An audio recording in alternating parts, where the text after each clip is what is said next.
Welcome to this episode of the Success Equations podcast. I am your host, Pat Hancock. And again, I appreciate everybody who's tuning in and for all your support. Well, I got another great one for you today. I am super excited to have this individual here. We go back a little ways and have a lot of things in common. And he actually was a guest speaker at my office a couple months ago where he did not disappoint. And without further ado, I'd like to introduce you to Bernadeau Charles, who is a commercial lender. He is a real estate investor and business owner. And Bernadeau, welcome to the show. Thank you, Pat. Happy to be here, man. Let's do it. Yeah, again, excited. I appreciate you doing this and taking time. I know you're busy with all the stuff you've got going on. So we'll dive right in and have some fun today. So let me ask you this. So this is the first question we ask all the guests. What is your definition of success? Oh, it's a good question.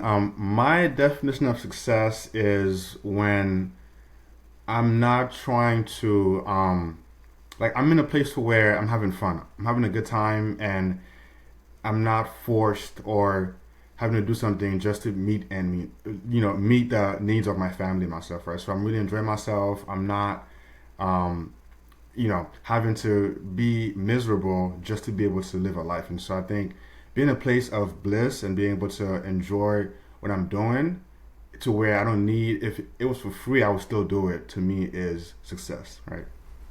That's great. That's great. I like that last part. If you can do it no matter what, if it was for free. So that's the true definition of it's not a job, right? You got a passion for it.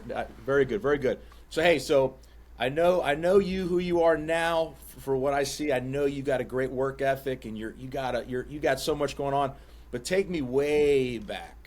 How did tell where you're from? Those early. What kind of started you down this path of, business owner, entrepreneurship, investor?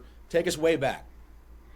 All right, let's go back. Let's go back to 1990. So I'm from Haiti. I was born and raised there, and yeah, I lived just a regular life, man, where I was told to just go to school, get a good job, get good grades, and so. We moved here to the States when I was about 9 in 2000, and so it was the same thing. Hey, we're in a new country for a reason, to be able to achieve something. So all you need to do is stay in the books, get good grades, and get a good job, and you'll be okay. And so I went down that path. I got my degree back in 2013 from UCF, and so I was like, man, I made it. I did everything I was supposed to do. I got good grades, got internships, and now I'm working. Have a salary job now. But I wasn't fully happy. I realized that, I did everything I was told to do, but something was still missing, right? I wasn't happy being at work in the cubicle, just working 9 to 5. And so I know that I had a passion for real estate back in college, but I never really, pursued it. And so, after college, man, and my first job, I began to go into books, Rich Dad, Poor Dad, meetups, seminars. And so over time, I realized there has to be a better way to make money and be happy and not just be miserable every day. And so slowly I started to drift into how can I, build and buy rentals and do certain things to where I can, over time, be free from being at this job every day. So. Nice. So I noticed I caught something that you said. You said Rich Dad, Poor Dad. Was that kind of one of the first books that you read that kind of opened up the floodgates? That was definitely the first book that I read that was like made me take a step back and say, hey, maybe there's a better way to do this, right? Because I've only known the work, put in time, and make money, right? I mean, my family is all they knew, right? So I can't fault them because we're not, rich. We're humble people, very low class, beginning. And so I didn't know that, hey, there's another way to leverage, other things, leverage money, leverage people to still be happy and make things work for you. And so I think that light bulb came on. I'm like, you know what? I'm going to pursue this other path and see how I can achieve this, not in a day or in a year, but slowly shift my mindset to now I can achieve that over time. So Now, did you kind of feel like, I know you weren't happy doing what you're doing? There was something missing. Was there that feeling? Because I was kind of in a similar position, going through school and whatnot, where I felt like there was something missing. This just wasn't the way for me. Although I went to college, I went to the University of Florida, it just wasn't my path, and it was Rich Dad Poor Dad. When I got done reading it, that like you said, the light bulb finally went off, and everything kind of made sense with I guess you could say with what I was supposed to be doing. Is that similar with you? Yeah, no, it was very, very similar. I think, I realized I didn't learn about this until after I was already like working, full time job. So now I couldn't just stop and start over. So it's like, how can I leverage what I already know, what I have now, to get into this other, way of doing certain things, right? So it's more of like, I'm going to start where I'm at and reverse engineer. How do I use this job that I have now, this, new knowledge, to slowly, right, go over to the next, bucket. So, And so many people, we see that are in the real estate space. They're investors. They're business owners. So a large percentage of them came from W-2 jobs. That security, and I was a product of a W-2 job as well. And there's that security there, with that consistent paycheck that isn't always there when you start a business or you get into real estate investing. So talk to us about that leap of faith, you took, that transition from your W-2 job into the world you're in now. So actually, I took a different path, right? So I took a step back, right? So initially, you know, um, my goal was to, hey, buy rentals, invest and be able to take that leap of faith and then, be free, right? But then I realized I had friends who did that and were coming back to work after a couple of years. They're like, yeah, I took a leap of faith, I did it, and then, but after a couple of years, as you know, if you don't hunt and kill every single day in business, it's not gonna come, right? And so folks were going back to work. I'm like, maybe there's a better way to do this, right, and not jump the ship too soon. So I found a hybrid approach to where I'm like, you know what? My main issue is not really the job per se. My main issue is that I was in this office, in this cubicle, where I was not able to move and be mobile and be able to maybe have a coffee with an investor. And so, how can I find a way in the middle to where I can not be in the office, still have my W 2 as a leverage point, and still be able to grow and add over time, right? So, I instead took a remote job to where now I'm able to, still have my W 2, but now I'm flexible to where I can move around, have different meetings, and really um, have both of both worlds, for now. And then now I'm able to take my time and jump when I'm ready to jump and not have to go back to work after, 3 to 5 years, right? So right now I'm in that phase to where I'm in the middle to where I have a W-2, but I'm remote. So I'm fully at home and I'm building as I go. And so I'm not stuck in that office building to where I'm like, man, I can't take no calls. I can't do a Zoom meeting. I can't go to a meetup. And so I don't have to rush it and do it prematurely, because it happens a lot. People just jump too prematurely and then they don't have the right people in place or systems. And then now it's like, man, I need to go back to feed my family, and I don't want to be in that boat. So. Oh yeah, it does. That's great, and that's one reason why I started doing this podcast was, that's where the equations parts is just kind of seeing what different people have done, their journey to get where they're at now, and that's great advice, because you're right. You see too many people, burn those boats, and they take that leap of faith, and you mentioned processes, systems, that team members that just not in play, because there's a tremendous learning curve when you jump into business and whatnot, or whether it's real estate investing or commercial lending, all that stuff, and too often they're right back at those jobs with the steady paycheck. So all right, so you're in this hybrid role now, and take us to that next step. You just started into real estate, and how did you start to build that portfolio? Yeah, so when I realized that, okay, I'm now, seeing my job as a partner, right? I'm seeing my job as a way to leverage, to use that money to be able to build and buy rentals. And so back in 2017, 18, I had the bright idea to go in BiggerPockets and put in the forums, is there anyone out there who would like to, meet and have some coffee and talk real estate, right? So I thought I might get maybe one or two people to respond and we'll go somewhere and discuss. But I was getting a lot of emails and saying, hey, yeah, like, when is this happening? I want to come, I want to join. And so over time, that became a meetup to where people just showed up, went to a Denny's, and we're just talking about real estate, investing.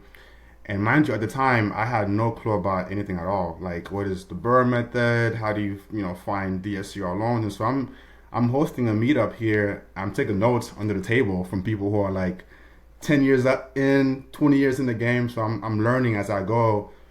Just because I had like a space where it was very informal, very open. It was free. There was no judgment. No, if you're not investing, I can't be here, right? It was all is welcome. Just show up, bring a pen and pencil, and let's just talk about real estate. And so over time, it gave me the confidence to now know, you know what, I can do this. I can do it because I read the books. But it's one thing to read a book, but not to see people who are like, a couple of years older than you who are doing it.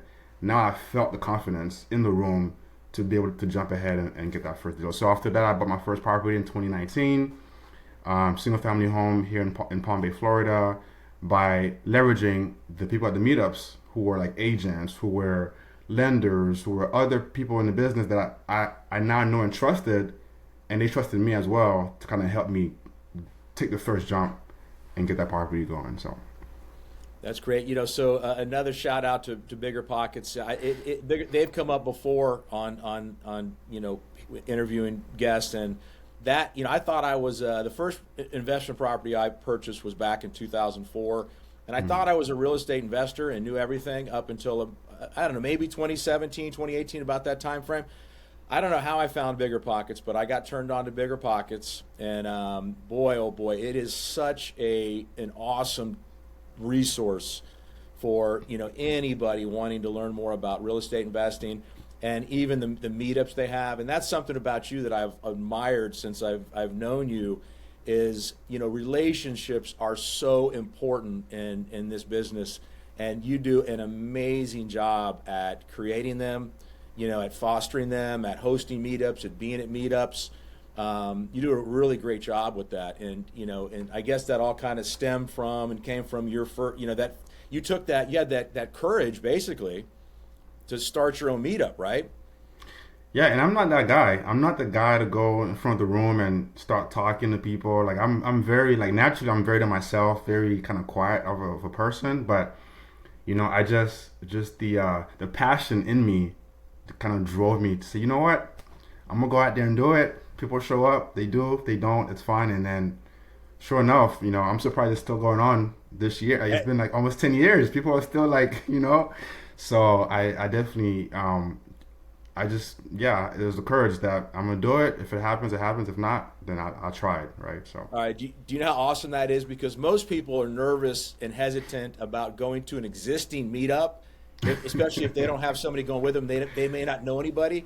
They won't go, right? You had the courage. I mean, most people would be scared to death of starting their own meetup, and nobody would show up. It'd just be them sitting there, right?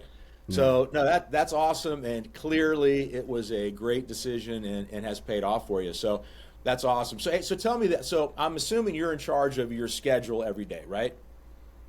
I am. Yep. Okay. So one of the things that I've always struggled with is when you're in charge of your schedule and you're busy, you've got a lot of things going on, is how quickly you can get off or out of your schedule, right? Because you're being pulled this way, you're being pulled that way. You feel like, you've got to jump on this, you got to call this person back. Deep work always seems to suffer. What does your typical day look like? Your typical morning look like? Do you have a morning routine that kind of sets you up for success and keep you, to what has been assumingly a successful daily schedule? Yeah, no, I think for me, so what I do is, every night I prepare like a list that I need to do the next day, right? So I have a list that's on my phone, and I have it from what's the most important thing I need to do to the least. And so I have that list done the night before, and the next day I will get up, go on a walk, come back, and those things that are on the top of my list are the focus of that time. So I'll block out time from phone calls, emails, and knock those out in the morning. So that way I know if anything else happens that comes my way, the main important things that I had on my list are done, by 9, 10 a.m. because I'm up around 5, 6 in the morning anyway. So I get it done super early, knock it out, so that way everything else, if it slips to the right, it's fine because it's not high priority on my list for that morning. So Nice. And I'm assuming, like most people, I know I'm included, you do your best work in the morning when you're fresh, not at 3 o'clock in the afternoon. well, yes and no. I also like to work at Okay. night. It's kind of weird because Oh, okay, I'm okay. up early to get stuff done, but I don't know. Just something about being up at night when everyone's asleep, and I can just like start knocking Ah, things out as well. So I kind of do both. It's more of a okay. hybrid, but I prefer morning time as well. That's good. Once 2, 3 o'clock starts rolling around, you can ask the people that work with me. I start yawning, and yeah, I'm embarrassed to tell you what my bedtime is nowadays. So, but it's not late. I'll tell you that. So that's great. So let me ask you this. So when you listen to podcasts and you kind of or see interviews and see people online, you tend to see the glamorous side, the successes. Tell me tell me any tough rough patches, some setbacks along the way that kind of hit you and they weren't expected and you had to deal with them. Yeah, no, I got quite a few of those. I think one of them maybe happened last year actually. So I had my first rental got trashed by a tenant, and so I was told, hey, it's not a matter of if, but when it happens. I'm like, yeah, that'll never happen to me. And sure enough, it has never happened to me at all until last year, right? So tr- you know, pee, poop, trusted apart, like all kinds of messes in there. So it took a lot to be able to get that unit fixed up, and so about it, but going through it in real life is different, right? So it was a challenge, but I think just having the right people in place, the right team, and the handyman to be able to kind of help you get up and going, it's a win. So now I have that scar on me. I was like, hey, I went through it, and then, I'll be fine. Another one is raising money, right? I bought my first apartment complex back in 2023, and again, being short when it's time to close on a property is not fun. So raising money in real time when you already have to do on the contract was a bit of a challenge, and thankfully I got it done. But it's definitely a lot that you read about, but when it's time for you to go through them and make those calls and and make it happen, right? It's not as pretty as it seems in the books and in the podcasts from people. So Yeah, so again, it's kind of a similar situation. It sounds like 2025 was the year that the first trashing of your rental price. Same thing happened to me. I had never had a rental property. There was the typical the dog ate the corner of the wall or something like that. But we got to compare notes. I had one trashed at the end of last year that it same thing you were saying. It was so bad, shocking, shocking. We'll have to compare notes, send pictures back and forth, so we make each other feel better about that one. yeah, I got a video online if you guys want to go to my Instagram and look at all the stuff, all the fun stuff that they left behind at the unit. So Yeah, it's amazing what somebody can. I hate to show those kind of pictures and videos to people because, especially people that you're trying to get into or thinking about being a landlord or real estate investor. They don't want anything to do with it, but it's just part of the job, part of the yeah, business. And you're talking about raising capital. That was one of the eye-opening things for us when we did our first syndication was, just how difficult it can be to raise capital. We probably had 30 or 40 people commit and say, "Oh yeah, we're going to get in," but when it came time to collect money, I'm sure yeah. a fraction of them actually, ponied up the money to invest. So, But no. So I mean, I'm sure you would agree. These failures, these setbacks, are our greatest teachers. The best way to learn moving forward. So hard times, challenges. Were there any kind of breakthroughs, that or opportunities that came around? I always say, be prepared for. You're always going to have some opportunity come across your desk, your face, or your way.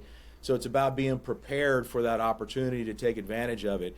Did you have any sort of opportunities? Did you meet somebody by networking, or something that kind of helped you along the way?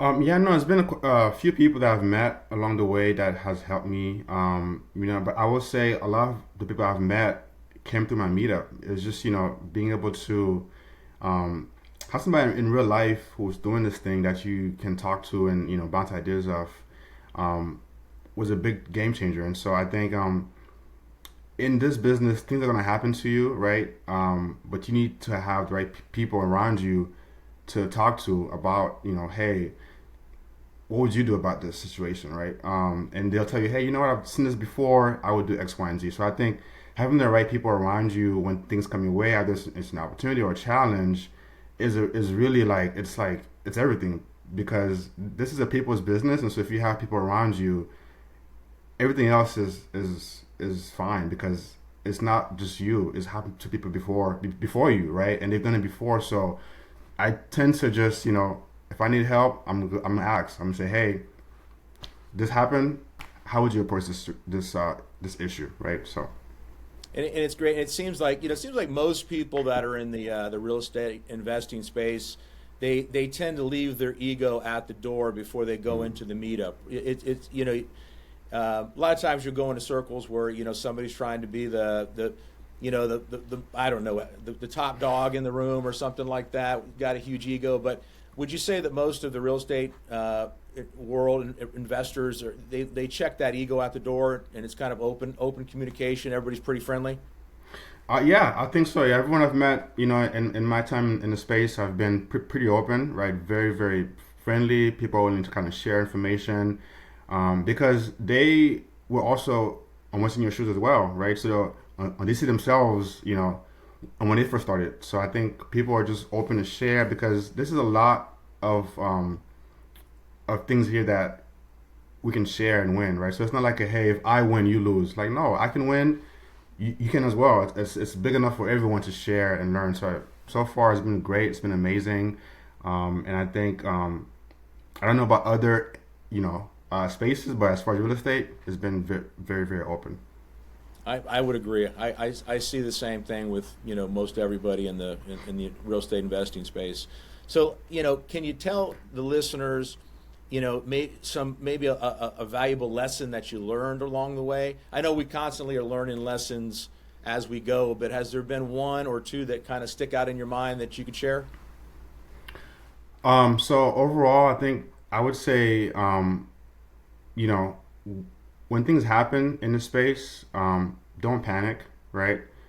Because every problem has a solution, right? And so in the beginning, if something, went wrong, I would freak out, because I like things to be perfect, right? And so I remember like my first tenant, when they moved in, there was an issue with the water because it was on a well system, and they called me, and I was just like, oh, I'm done. This is it, right? Where it's like, no, it's like, hey, just take a step back, relax, and assess the options that you have, right? So I think for me, it's like, don't panic and just find a solution for it, because we are at the core of all this problem solvers, right? We solve problems, and so they're gonna come. So just take, I would say, relax, take your time, and know that hey, every problem has a solution. So just don't panic and react to it and make it happen, right? So. Great advice. Great advice. And there are some things that really could make you panic in the real estate investing space. Oh That's yeah, for sure. That's Every for day, sure. right? That's for sure. Yeah. Walking into a totally trashed unit, right? That could be a cause for panic. But great. Hey, so tell me about TCH funding.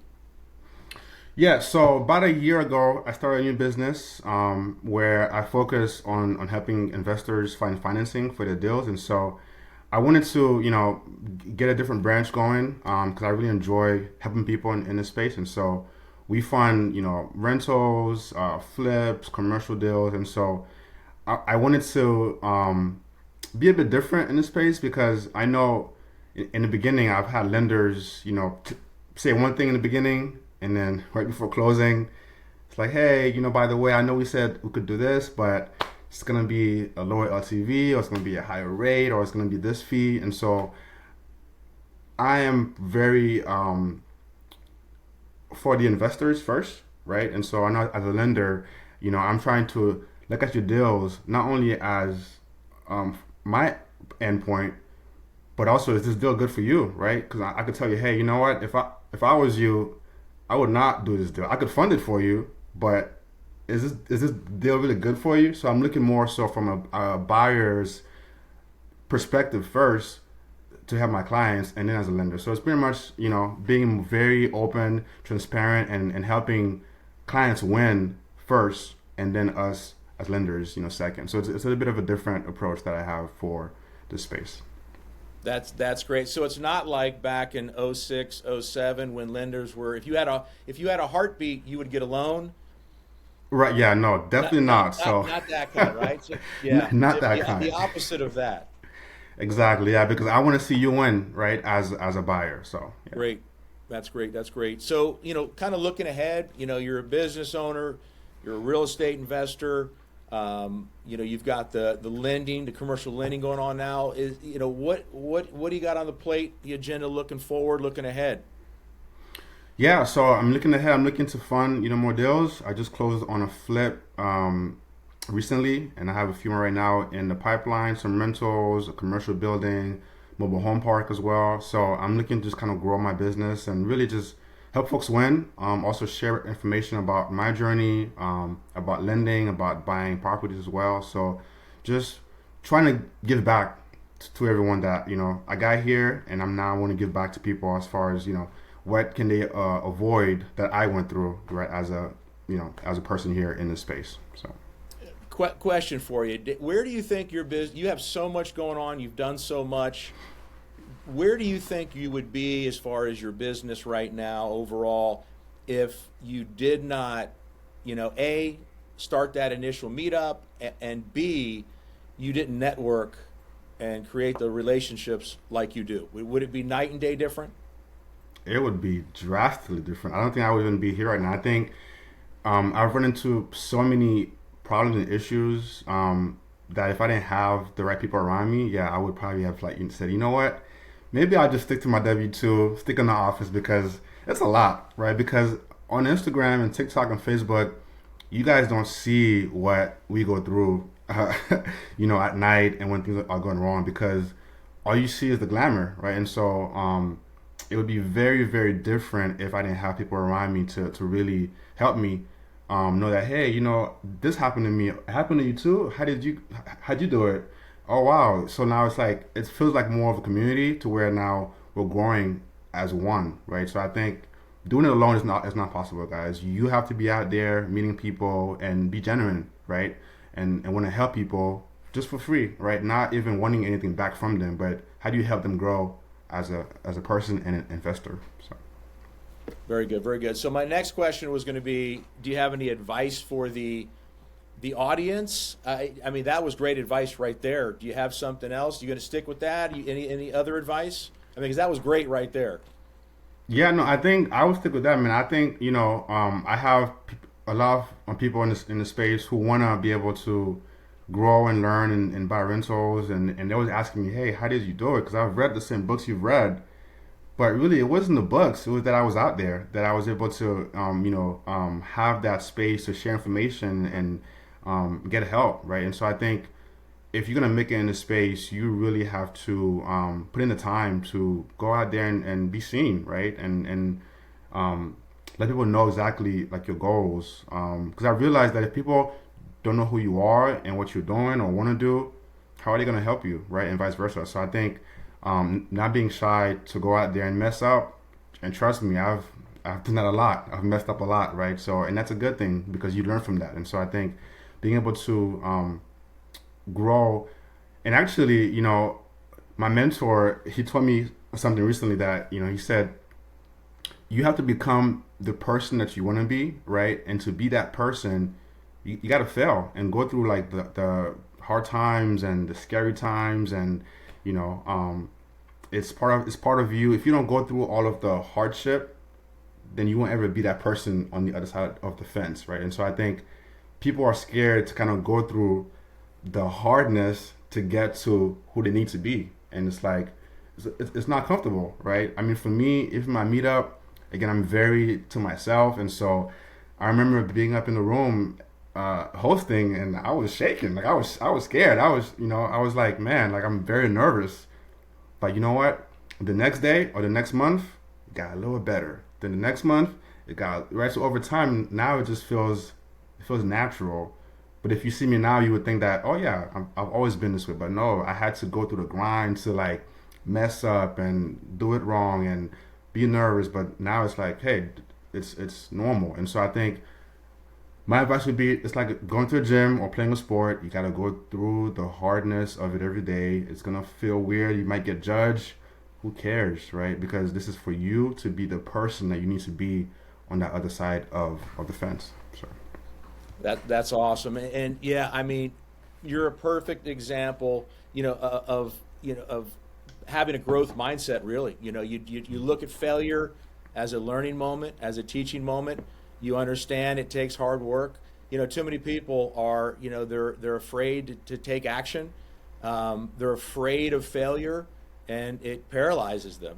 And it's unfortunate. A great book for anybody who's kind of on that other side of fearing failure, of taking action, by Carol Dweck. It's about a difference it's about called mindset. It talks about having a growth and a fixed mindset. It's really, really good if you're somebody who feels like they can't take action for fear of failure or whatnot. So, but that's fantastic. So I'm going to include all your links in the show notes where people can find you. But tell people listening in right now, how they can follow you, where they can find you for whatever it might be, lending, real estate. Let us know. yeah, so I'm very active online, guys. I would say Instagram is where I'm at the most. So it's Bernardo underscore lens underscore money is my profile name on Instagram, but also my first name on Facebook, TikTok. It's the same. So find me on there. I try to share information, be funny, and really just share tips and tricks for either, getting a loan or buying a property, because, at the end of the day, I want to have fun. I want you guys to also have fun. And, it's all about being able to be yourself and share information and grow. And so any questions that you guys have, reach out and I'll answer them. So. And if you're listening, and when you go and you follow Bernadeau and look, he has some awesome AI videos that I've been meaning to ask you at some point. How in the world? Because I've tried on my own to make something like you make. They always come out funny. They don't look right. But you make some awesome, funny videos with you in them. So, hey, this was awesome. I really appreciate you taking the time to do this. And I know you provided a ton of value for the listeners who will be listening to this episode. Thank you very much. Thank you, guys. All right. Thank you again. Thanks for tuning in.